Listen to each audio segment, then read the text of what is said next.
Some of the areas in North America experienced the first snowfall in the last week of November of this year, 2024. Just December 1, 2024, ice is now appearing and even frozen.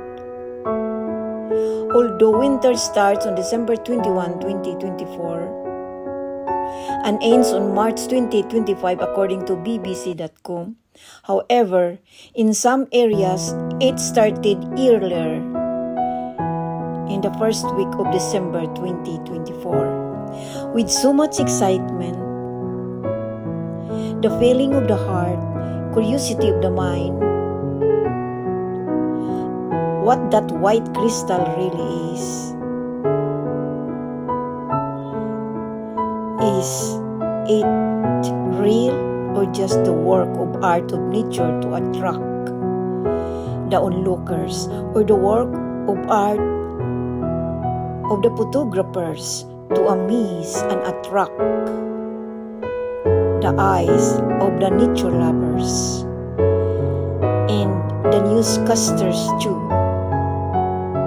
to create wonderful news to the world. So confused and with too many questions playing on her mind, until she saw that it's real. It's really real. When she touches it, step on it, oh no, it's her first touch. First step, no doubts. No more hesitations with her dream. To touch and step on it was then come to reality, a reality to make her ponder why the earth is full of wonders, something that no human thoughts that can describe. It is beyond description, but reflecting on walking for the first time is really a thrill, isn't it? Your first love, first kiss, first child, first parents, first job, first success, first failure, first foreign country to dwell in, and your first experience of anything really brings you unexplainable thrill. This is what happens to this girl with nowhere, who doesn't know where to go directly, on what direction, just enjoying herself. Keep walking as if her feet didn't feel, and not minding the coldness of the ice. With the music on the air, with a beautiful fruit of pine cones, around covered happily with its crystal white ice, illuminating on the shaded sunlight, and with its clear water, looks like a plain of crystal sand, because it is now frozen. With that serene, tranquil place enveloped with the beauty of the season, with that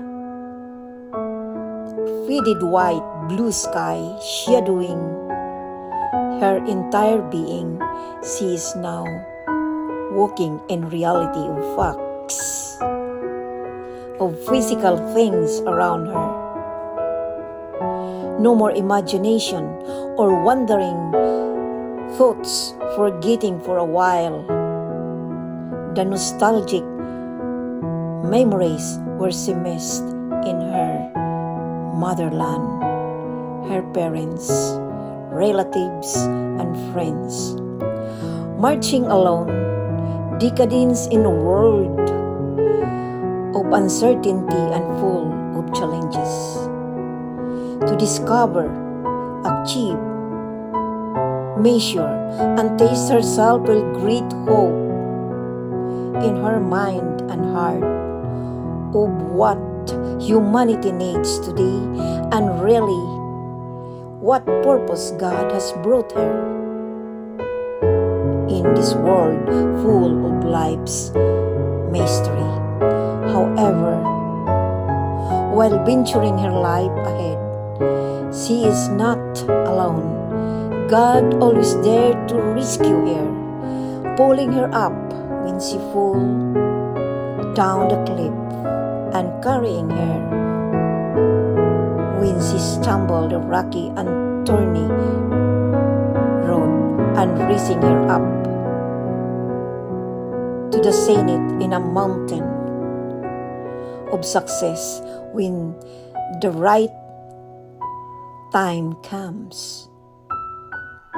A purpose full of kindness, a steadfast determination, and limitless dedication to help others, especially the needy and the underprivileged.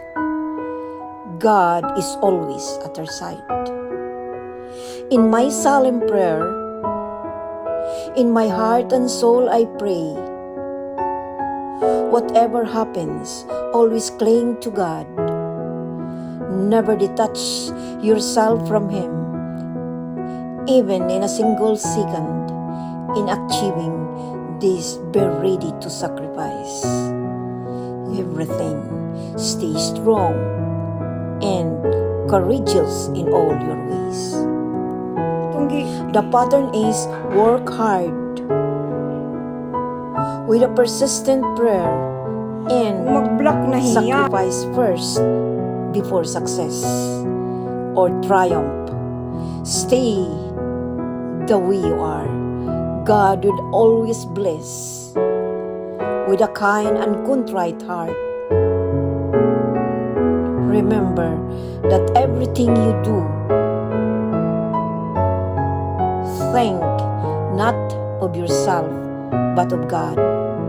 God bless you in your journey with a strong hope and faith, guided by the wisdom of heavens above.